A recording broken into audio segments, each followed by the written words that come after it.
Hello everyone, सभी का welcome करता हूँ Y T your English tutor पे। आज 20 जुलाई का फर्स्ट एडिटोरियल द हिंदू का पढ़ने वाले हैं। द मिसिंग नंबर्स इसका टाइटल है। यह आर्टिकल आपको बताएगा कि सरकारी आंकड़े सरकार गायब कर देती है अगर वो आंकड़ा सरकार के क्लेम से मेल ना खाए। सरकार ने अगर बोल दिया ना कि हमने ये कर दिया है और कोई सर्वे का आंकड़ा ये बता दे कि सरकार ने नहीं किया है, तो सरकार उस सर्वे के आंकड़े को गायब कर देगी। तो ये बुरी आदत के ऊपर गवर्नमेंट ऑफ इंडिया की ये आर्टिकल लिखा गया है। चलिए आर्टिकल को शुरू करेंगे अपने क्विज़ के साथ में। कुछ क्वेश्चंस आपके सामने हैं। ग्रामर, वोकैब और कॉम्प्रिहेंशन तीनों इन क्वेश्चंस में कवर होगा।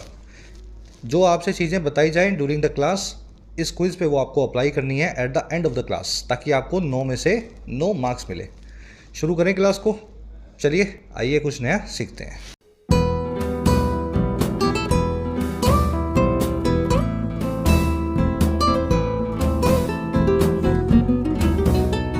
ऑलराइट, कह रहा है जी द मिसिंग नंबर्स। मिसिंग का मतलब है गायब, नंबर्स का मतलब आंकड़े। कह रहा है जी गायब हुए आंकड़े। किसकी बात कर रहा है? On the current vacuum of official data. बात हो रही है उस करंट वैक्यूम की। वैक्यूम यानी वॉइड, एम्प्टीनेस, निर्वात। कह रहा है जी बात हो रही है उस हाल में हुए निर्वात की जो है ऑफिशियल डेटा की, सरकारी आंकड़ों की। बहुत जगह सरकारी आंकड़े गायब हैं, सरकार उनको पब्लिश नहीं कर रही है, क्योंकि जब उन आंकड़ों को डिटर्मिन किया गया तो वो सरकार के क्लेम्स के उल्टे निकले। तो इस वजह से सरकार ने उन आंकड़ों को पब्लिश ही नहीं किया आज तक। समझ गए ना बात को? वैक्यूम वर्ड की स्पेलिंग को देखें, इसमें आ रहा है डबल यू और सिंगल सी। जब ये याद होगी ना तभी आप इसको लिख पाओगे। इस स्पेलिंग को लिखना बड़ा मुश्किल है अगर आपने इसको ध्यान नहीं दिया है। वैक्यूम में एक सिंगल सी आएगा और डबल यू आएगा। इसको वॉइड या एम्प्टीनेस भी बोल सकते हैं। चलिए आगे बढ़ते हैं। टाइटल पैराग्राफ पे देखें क्या कहना चाह रहा है। कह रहा है जी a new review panel is good but the centre must trust its own data. कह रहे सरकार ने एक नया रिव्यू पैनल बनाया है, एक नया डेटा कलेक्शन पैनल बनाया है। पुराने वालों को नौकरी से निकाल दिया। कह रहा है ये अच्छी बात है, बना दिया आपने, लेकिन सेंटर जो है, गवर्नमेंट ऑफ इंडिया जो है, उसको ट्रस्ट करना पड़ेगा अपने खुद के डेटा पे, अपने खुद की आंकड़ों पे। सरकारी एजेंसी का आंकड़ा सरकार को खुद ही पसंद नहीं आ रहा, तो ये अच्छी बात नहीं है। आप एजेंसी की जगह नई एजेंसियां बना रहे हो बार बार कि वो आपके हिसाब से आंकड़ा निकाल के लाए, तो अच्छी बात है, बना लो। पर बार बार अपनी एजेंसी के आंकड़े को झुठलाते हो तो उससे आप ही की क्रेडिबिलिटी ख़राब होती है। अब ये पूरा जो मामला है वो आप आगे समझेंगे, बहुत इंटरेस्टिंग है। रिव्यू पैनल आपका सब्जेक्ट है, इज इसकी वर्ब है, द सेंटर हमारा सब्जेक्ट है, मस्ट ट्रस्ट इसकी वर्ब है। चलिए आगे बढ़ेंगे। आर्टिकल की वोकैब पे नज़र डालेंगे ताकि आप इसको स्मूथली पढ़ सकें। क्लास को एक लाइक और एक शेयर देंगे तो ये क्लास दूसरे स्टूडेंट्स तक पहुंच पाएगी। और उसी के साथ में जिन प्यारे बच्चों को मॉक टेस्ट पासेस की ज़रूरत है, तो टेक्स्ट बुक की सेल एक्टिव है, जिसमें आपको 1 साल का मॉक टेस्ट पास मिल रहा है 314 रुपये के रिड्यूस्ड प्राइस पे। 70,000 मॉक टेस्ट से भी ज़्यादा इसमें अवेलेबल होंगे आपको, 700 से ज़्यादा एग्जाम्स के। तो अब एसएससी, बैंकिंग, सबका एक ही मॉक टेस्ट पास लेना है आपको, अलग अलग नहीं लेना। इसका प्रो वर्जन 449 में मिलता है, जिसमें आपको ये एडिशनल बेनिफिट होता है कि आप प्रीवियस ईयर पेपर्स को भी मॉक टेस्ट की फॉर्म में अटैम्प्ट कर सकते हैं। कोई भी पास आपको जो भी लेना हो, कमेंट सेक्शन में जाएं, लिंक पे क्लिक करें टेक्स्ट बुक के और अपना कोड अप्लाई करें YT10। जैसे इस कोड को लगाएंगे आपको मॉक टेस्ट पास दिखेगा 314 रुपये के अंदर, नॉर्मल वाला। और जो आपका दूसरा मॉक टेस्ट पास है वो आपको 499 का दिखाएगा, लेकिन कोड लगाने के बाद the price will reduce to 449। Comment section में लिंक रखा है if you need the pass. चलिए अपनी वोकैब शीट है, 5 वर्ड्स अपने पास। शुरू करेंगे कोहेरेंट से। कोहेरेंट का मतलब होता है एक ऐसी चीज़ जो कि लॉजिकली सेंसिबल हो, जो आपकी समझ में आए, जिसका सर पाँव आपको पकड़ में आए। अगर बिना सर पाँव की चीज़ हो, समझ ही ना आ रही हो, तो वो इनकोहेरेंट हो जाएगी। जैसे the testimony given by the witness was not coherent. जो टेस्टिमनी दी गई विटनेस के द्वारा, गवाही दी गई गवाह के द्वारा, वो कोहेरेंट नहीं थी, लॉजिकल नहीं थी, है ना। बता कुछ रहा है, उसका मीनिंग कुछ और निकल रहा है, तो वो बातें कोहेरेंट नहीं होती। इसको कंसिस्टेंट या लॉजिकल भी बोलते हैं। You will see the word coherent in the article today.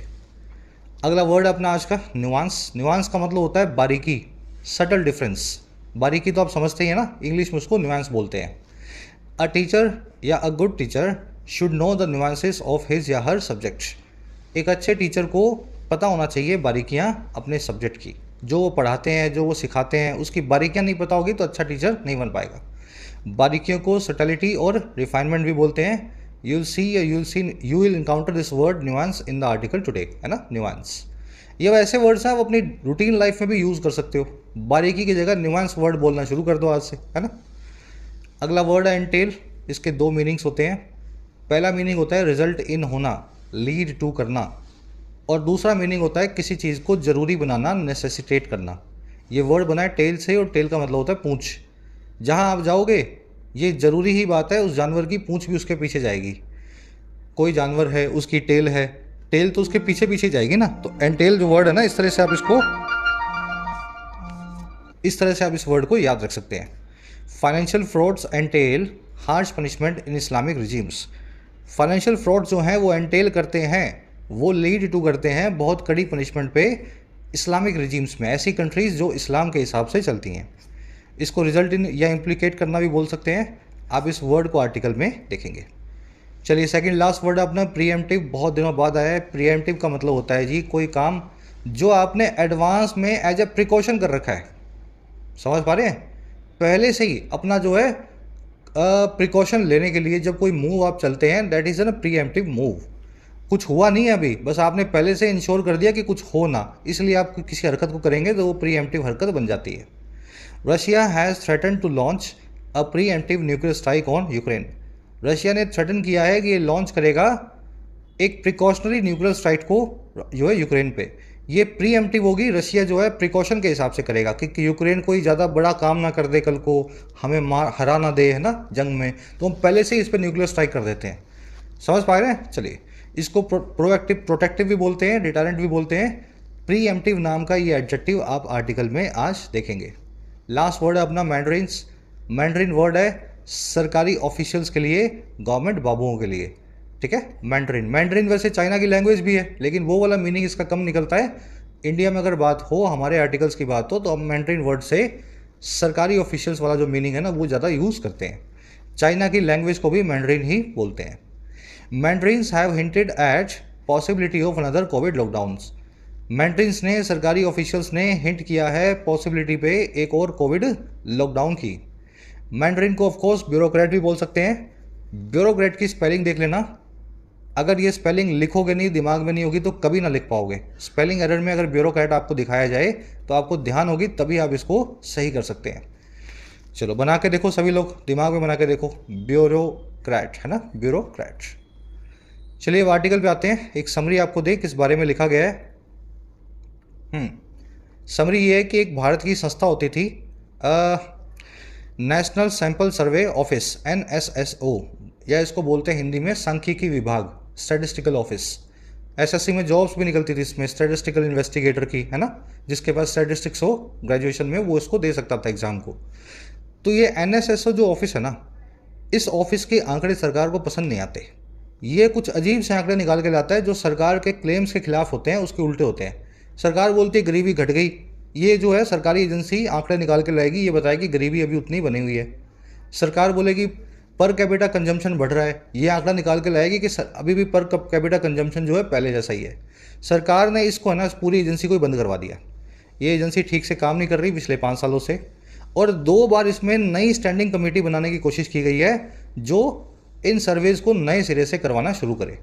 अब दूसरी कोशिश हुई है, एक नई कमेटी को बनाया भी गया है, और हमारा आर्टिकल यही कह रहा है कि चलो बना लो, कोई बात नहीं, कुछ अच्छा ही बनाओगे आप, कोशिश करोगे तो, लेकिन जो बनाना है मन से बना लो, और फिर उसके आंकड़ों पे भरोसा करना शुरू कर दो। क्योंकि सरकारी एजेंसी के आंकड़ों पे आप भरोसा नहीं कर रहे हो 5 सालों से, ये देखने में बहुत बुरा लगता है। आप सरकार हो और आप अपनी ही एजेंसी को डिसक्रेडिट या डिसरिप्यूट नहीं कर सकते हैं इस तरीके से। बस आज इसकी यही समरी है। एनालिटिकल टोन है, एनालाइज कर रहा है। चलिए अब आर्टिकल को शुरू करते हैं। इंटरेस्टिंग है, कहानी की तरह पढ़ेंगे। कह रहे the ministry of statistics and programme implementation has formed a new standing committee on statistics या SCOS to advise on official data. कह रहे जो ये मिनिस्ट्री है ना, स्टैटिस्टिक्स एंड प्रोग्राम इम्प्लीमेंटेशन, इस मिनिस्ट्री ने ही फॉर्म कर दिया है, बना दिया है एक नई स्टैंडिंग कमेटी को स्टैटिस्टिक्स पे, जिसको हम बोलते हैं SCOS। ये कुछ नहीं है, ये एक कमेटी है ना, जो ये सारे सर्वे वर्वे करवाएगी। तो हमारी इस मिनिस्ट्री ने इस नई फॉर्म कर दिया है कमेटी को। और क्यों फॉर्म किया है? कि वो एडवाइस करे, सलाह दे ऑफिशियल डेटा पे, सरकारी आंकड़ों पे। और कौन से आंकड़े? जिसमें शामिल है हाउस होल्ड सर्वेस, घर घर जाके होने वाले सर्वे जो कैरिड आउट होते हैं, जो अंजाम दिए जाते हैं पैसिव वॉइस में, और किसके द्वारा? NSSO नाम की इस गवर्नमेंट एजेंसी के द्वारा, नेशनल सैंपल सर्वे ऑफिस के द्वारा। सिंपल सेंटेंस, मिनिस्ट्री, ये जो मिनिस्ट्री है इसकी वो है हैज़ फॉर्म्ड, ठीक है, द लगा हुआ, सरकारी मिनिस्ट्री है। कैरी आउट करना, किसी चीज़ को अंजाम देना, यहाँ पास्ट पार्टिसिपल है। वो सर्वेज जो कैरी आउट किए जाते हैं, जिनको अंजाम दिया जाता है। याद रखें, past participle is always passive. क्या क्या क्या बोला मैंने आपको भी? पास्ट पार्टिसिपल वर्ब की third form working as an adjective is always a passive. तो कैरिड आउट जो है ना, अपने आप ही सर्वे नाम के वर्ड पे पैसिव फॉर्म में काम करेगा। चलिए और आगे बढ़ते हैं। कह रहा है जी, headed by India's first chief statistician Pranab Sen, the SCOS replaces a similar panel set up in December 19 to advise on economic statistics। कह रहा है जी, जो हेडेड बाय है, जो जिसकी अगुवाई में है भारत के पहले chief statistician mister Pranab Sen. कह रहा है जी, ये जो SCOS है ना, जो इनकी अगुवाई में चल रहा है, कह रहा है ये SCOS जो है रिप्लेस करेगा एक ऐसे ही SCOS को जो बनाया गया था दिसंबर 2019 में। The panel setup in December 19। और क्यों बनाया गया था? एडवाइस करने के लिए, सरकार को सलाह देने के लिए आर्थिक मुद्दों पे, इकोनॉमिक स्टैटिस्टिक्स पे, आंकड़ों पे। तो ये SCOS जो है इसकी वो है रिप्लेसेस। ये SCOS रिप्लेस कर रहा है, जगह पे आ रहा है। एक पहले पैनल बनाया गया था, उसको सरकार ने फिर तोड़ दिया, फिर एक नया बना दिया। पहले वाला बनाया था दिसंबर 19 में, नया वाला बना रही है सरकार जुलाई 2023 में। समझ में आ गई कहानी? अब ये बताएगा वो पहले वाला क्यों बनाया था, फिर तोड़ा क्यों। चलिए, ये सेटअप भी यहाँ पे एडजेक्टिव है। वो पैनल जो सेटअप किया गया, सेट यहाँ पे वर्ब की थर्ड फॉर्म है, ठीक है। Set V1 V2 V3 same रहती है। कह रहा है while mister Sen also headed the incumbent panel, the SCOS form now has a broader mandate to help design surveys for all types of data. कह रहे जहाँ मिस्टर सेन वही हेड करते थे, वही अगुवाई करते थे इनकम्बेंट पैनल की। इनकम्बेंट मतलब जो अभी तक जारी था, 2019 वाला। कह रहे वो 19 वाला जो भी भंग किया ना, उसकी अगुवाई भी मिस्टर सेन ही कर रहे थे जहाँ। लेकिन वहीं जो SCOS है, जो नया पैनल है, जो फॉर्म किया गया है अभी अभी, जिसको बनाया गया अभी जो 2023 में, उसका एक बड़ा मैंडेट है, उसका एक ब्रॉडर मैंडेट है। मैंडेट का मतलब होता है जनादेश, डायरेक्टिव, कमांड। और मैंडेट है हेल्प करने का, डिज़ाइन करने में सर्वेज को, सभी टाइप ऑफ डेटा के लिए, हर तरह के आंकड़ों के लिए। और क्या करना है इनको? और इनका ये मैंडेट है कि identify data gaps that must be plugged and conduct pilot surveys for new data sets. दूसरा काम ये है, मैंडेट ये है इनका, कि ये आइडेंटिफाई करें डेटा के गैप्स को, कहाँ कहाँ डेटा में खामियां हैं, गैप्स हैं, जिनको प्लग किया जा सके, जिनको भरा जा सके, जिन खामियों को दूर किया जा सके। और कंडक्ट करवाएं ये पायलट सर्वेज को, ऐसे सर्वेज जो पायलट होते हैं। पायलट का मतलब होता है रफ सर्वे, फुल फ्लेजेड सर्वे तो बाद में होगा, पहले रफ सर्वे करवाते हैं ना, उसको पायलट बोलते हैं। और कंडक्ट करें ये पायलट सर्वेज को नए डेटा सेट्स के लिए, ठीक है। पहले पायलट सर्वे करवा के सरकार देखती है कि ये डेटा इकट्ठा कर भी सकते हैं, नहीं कर सकते, तो 20,000 घरों का सर्वे करवा लेते हैं पायलट सर्वे में। फिर जब देखते हैं ये सर्वे ठीक हो पा रहा है, तो फिर उसको 20 लाख घरों में करवाने की कोशिश करते हैं। चलिए अब सेंटेंस की स्ट्रक्चर आप देखें। मिस्टर सेन जो है वही हेडेड करते थे, वही अगुवाई में थे पुराने पैनल के। सेन की वर्ब है हेडेड, SCOS की वर्ब है हैड, हैज़, मैंडेट का मतलब होता है जनादेश, दैट की वर्ब है मस्ट बी प्लग्ड। चलिए बढ़े आगे, और कुछ देखने वाला इसमें नहीं है ना। मैंडेट का मतलब आप समझते हैं ना, जो भी सरकारी एजेंसी है उसका कुछ मैंडेट होगा, कुछ कमांड होगी। पुलिस का मैंडेट है आम आदमी की रक्षा करो, ED का मैंडेट है हवाला के पैसे को रोको, है ना। इसी तरीके से CBI का मैंडेट है कि जो केसेस पुलिस सॉल्व नहीं कर पा रही है उनको सॉल्व करो। तो ये हर एजेंसी को अपना एक मैंडेट या डायरेक्टिव मिला रहता है। अच्छा, और क्या हुआ? अब ये नए पैनल की बात करेगा। कह रहा है जी, with 14 members the new panel is also leaner and more likely to deliver quality guidance. कह रहा है जी 14 मेंबर्स के साथ में नया पैनल लीन भी है, पहले वाले से कमज़ोर भी है, पतला भी है। पहले वाले में ज़्यादा होंगे, इस बारे में 14 ही है, तो ये लीन हो गया ना, थोड़ा सा छोटा हो गया। तो कह रहे 14 मेंबर्स के साथ में ये पैनल छोटा है इस बार, और ज़्यादा लाइकली है कि वो क्वालिटी गाइडेंस दे। 14 मेंबर्स कुछ अच्छी बात सरकार को बताएं। पैनल की वर्ब है इस। कह रहा है the 28 member economic data review panel may have found it tougher to establish a coherent consensus. कह रहा है जो 28 मेंबर का इकोनॉमिक डेटा पैनल था पुराना वाला, दिसंबर 19 वाला, हो सकता है उसने पाया हो इस चीज़ को बड़ा मुश्किल, it may have found it tougher, कि ये इस्टेब्लिश करे एक कोहेरेंट कंसेंसस को, एक ऐसी सहमति को जो लॉजिकल हो, जो कोहेरेंट हो, जो कंसिस्टेंट हो। जब ज़्यादा आदमी हो जाते हैं तो फिर सब पंचायती करते हैं। 28 में से 8 कुछ और कह रहे हैं, 20 कुछ और कह रहे हैं, और 20 में भी 15 कुछ और कहने की कोशिश कर रहे हैं, तो उससे एक कोहेरेंट कंसेंसस नहीं निकल पा रही होगी। हम भी सरकार की इस बात से सहमत हैं, है ना। लेकिन अब 14 ही मेंबर हैं तो हो सकता है ये बड़े अच्छे से एक स्वर में, एक सुर में सरकार को कुछ अच्छा गाइड कर पाएंगे। ये जो रिव्यू पैनल है इसकी वर्ब है जी मे हैव फाउंड। कोहेरेंट आपको बता दिया जो लॉजिकल हो। अब एक सवाल है आपसे यहाँ, ठंडे दिमाग से सुनना, रिव्यू पैनल सिंगुलर है या प्लूरल है? सिंगुलर है।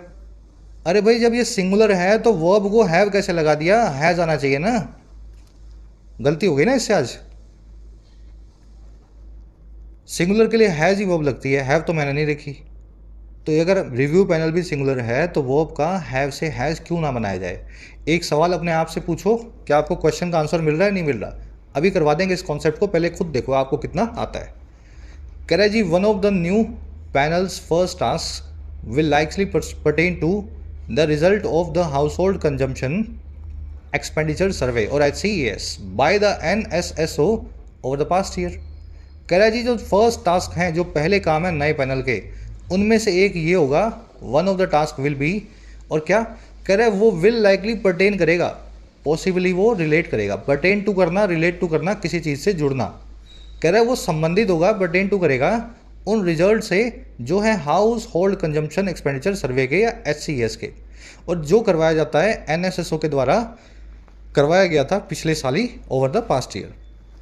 और दूसरा काम क्या करना है इसको, कह रहा है and it must sensitise users on the methods deployed and interpretational nuances they नेसेसिटेट।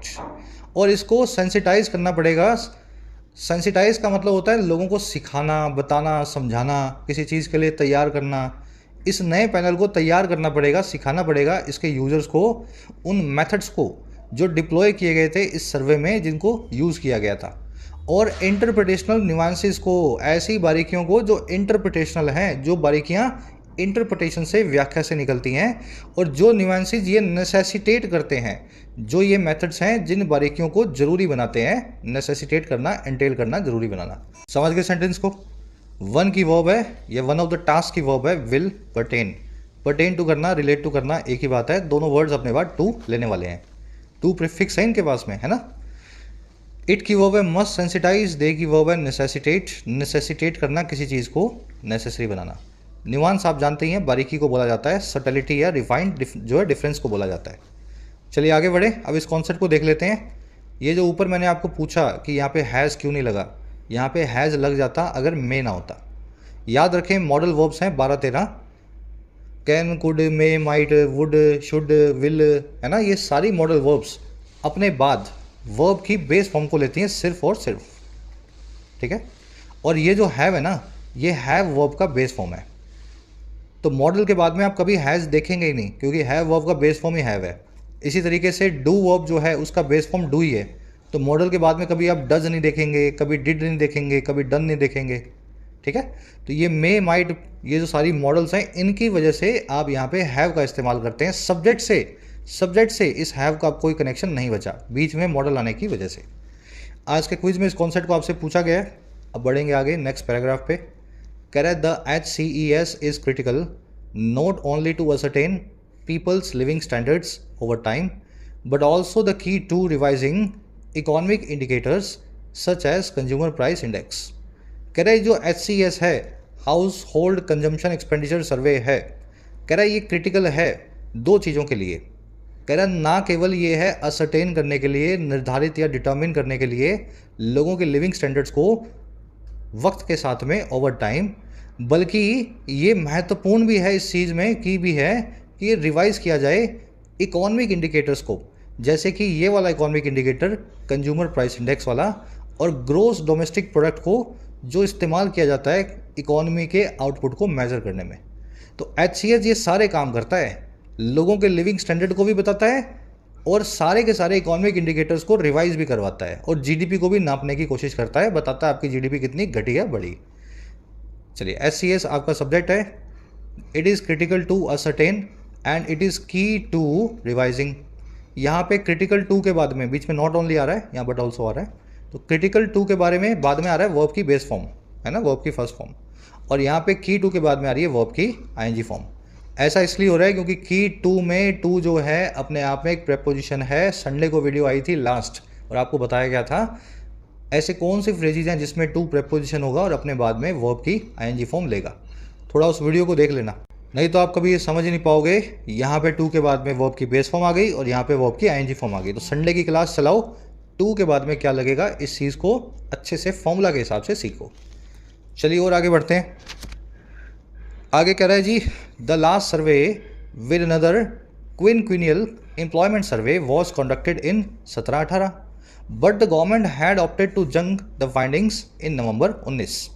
कह रहे लास्ट सर्वे जो है एक और क्विनक्विनियल एम्प्लॉयमेंट सर्वे के साथ ही। क्विनक्विनियल क्या होता है जी, तोड़ के देखो इस वर्ड को। क्विन का मतलब होता है 5 और इनियल का मतलब होता है जी ईयर। तो क्विनक्विनियल मतलब 5 साल में होने वाला या रेकरिंग एवरी 5 ईयर्स, पंचवर्षीय। कह रहा है जी जो लास्ट सर्वे जो था और उसके साथ साथ एक क्विनक्विनियल एम्प्लॉयमेंट सर्वे भी था। कह रहा है इसको कंडक्ट किया गया था 2017-18 में, लेकिन गवर्नमेंट ने ऑप्ट किया था और किस काम को कि वो जंक करे इन फाइंडिंग्स को। जंक करना यानी दरकिनार करना, फेंक देना इन सारे नतीजों को, फाइंडिंग्स को नवंबर 2019 में। Siding quality data quality issues, side करते हुए हवाला देते हुए डेटा के क्वालिटी के इश्यूज़ का। सरकार ने बोला भाई सर्वे तो हमारे समझ नहीं आ रहा, पता नहीं क्या डेटा निकल करके आया, हमारे हिसाब से गलत है। लास्ट सर्वे जो है इसकी वर्ब है वॉज कंडक्टेड, पैसिव में गवर्नमेंट की वर्ब है हैड ऑप्टेड। क्विनक्विनियल आपने देख लिया, अकरिंग एवरी 5 ईयर्स।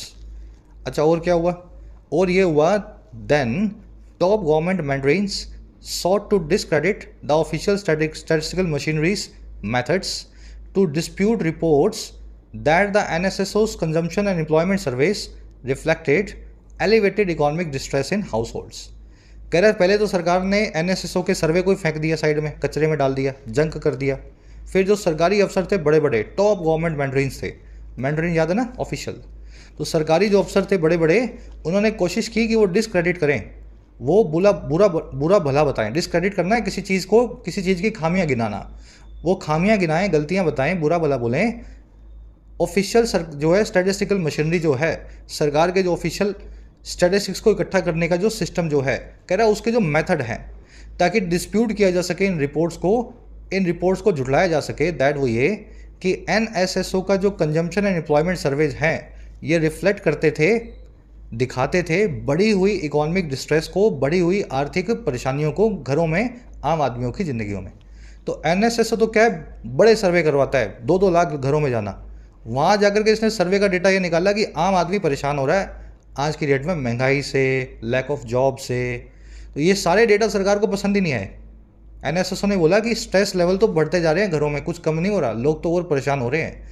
तो ये सर्वे जो है ना, इस सारे डेटा को ही सरकार ने जंग करने की कोशिश की और फिर सरकारी अफसर जो है NSSO के ऊपर ही चढ़ गए कि आपका तरीका ही गलत है डेटा को इकट्ठा करने का, आपके मेथड्स को ही हम डिस्क्रेडिट करते हैं।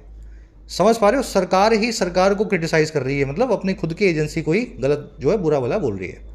मैंड्रीन्स की वर्ब है सॉट, सर्वेज की वर्ब है रिफ्लेक्टेड। एलिवेटेड का मतलब है बढ़ा हुआ, हाई या इंक्रीज्ड। डिस्ट्रेस का मतलब होता है जी हार्डशिप या ट्रबल या परेशानी। चलिए कह रहा है जी, now members of economic advisory council to the prime minister have revised such critics perhaps as a preemptive move to deflect from any adverse outcomes that the latest HCES में throw up. और कह रहा है फिर सरकार वही कर रही है भाई, 2019 वाले को तो किया ही था खराब, अब 19 वाला जो 24 में होने वाला है या 23 में जो हो रहा है, अब जो मेंबर्स हैं इकोनॉमिक एडवाइजरी काउंसिल के, जो प्राइम मिनिस्टर के लिए बनी हुई है, उसके जो मेंबर्स हैं उन्होंने रिवाइव कर दिया है इन क्रिटिक्स को। क्रिटिक का मतलब होता है रिव्यूज़, एनालिसिस, जो पिछली बार इन्होंने रखे थे, यही सब बातें फिर से दोहरानी शुरू कर दी हैं। इन सारे एनालिसिस को रिवाइव कर दिया है। और क्यों?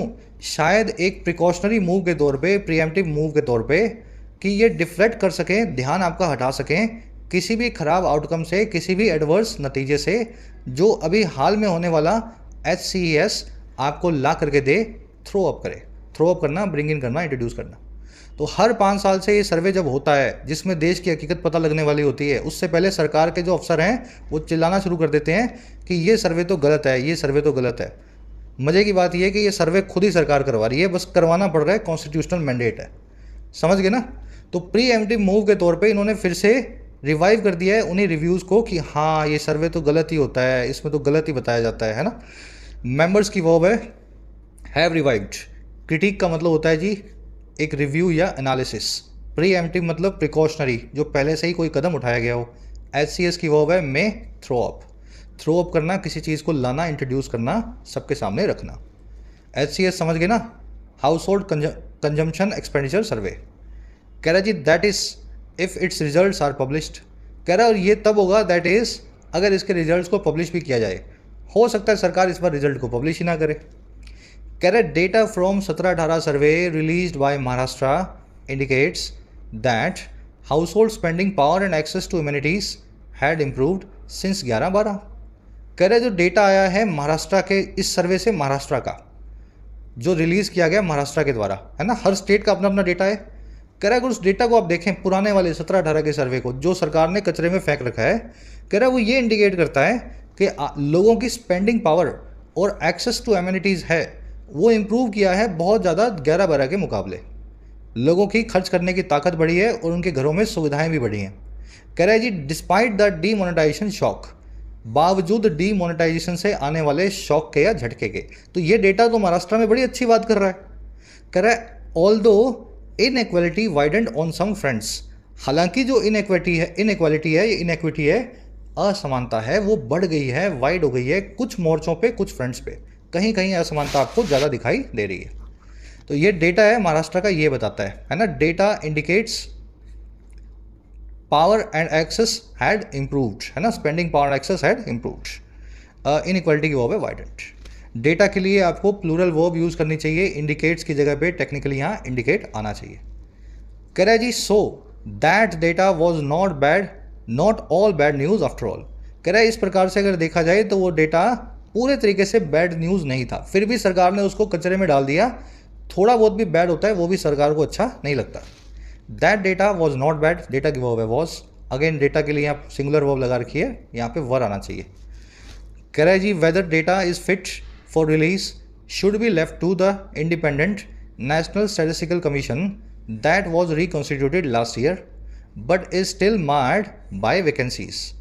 कह रहा है हाँ या ना, इस डेटा को फिट माना जाए या ना माना जाए रिलीज़ के लिए, इसको रिलीज़ करवाना चाहिए या नहीं करवाना चाहिए। कह रहा है इस चीज़ को छोड़ दिया जाए, should be left to independent national statistical commissions पे जो बनाई गई है इंडिपेंडेंटली। कह रहा है इसके ऊपर छोड़ दो।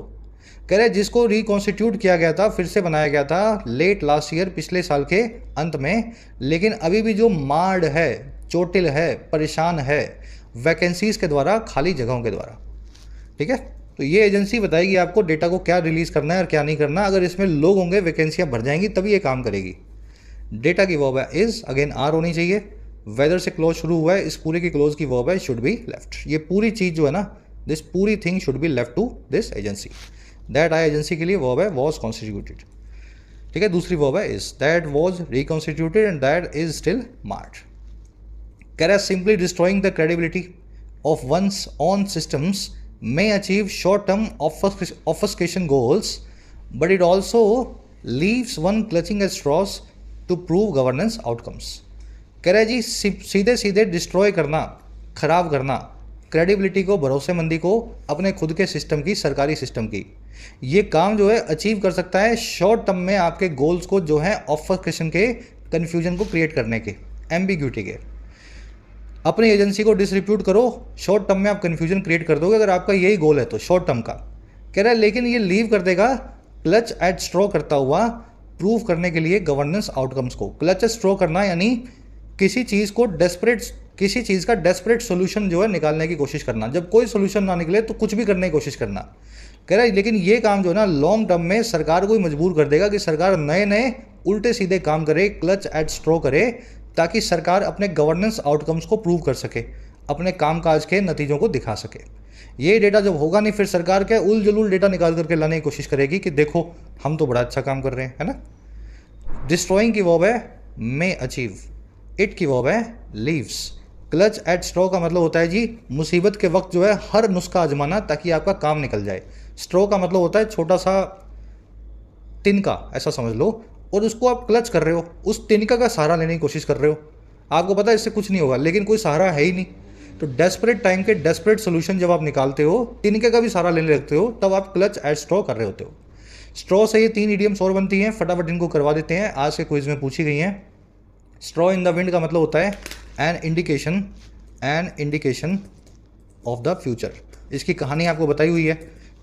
तिनके अगर आपकी आंख में आ रहे हैं तो मतलब किसान को पता लग गया हवा आने वाली है, बहुत तेज़ तूफान आने वाला है। तो तिनका आंख में आया, विंड में आया, स्ट्रोक है ना तिनका, तो आपको फ्यूचर का इंडिकेशन लग गया।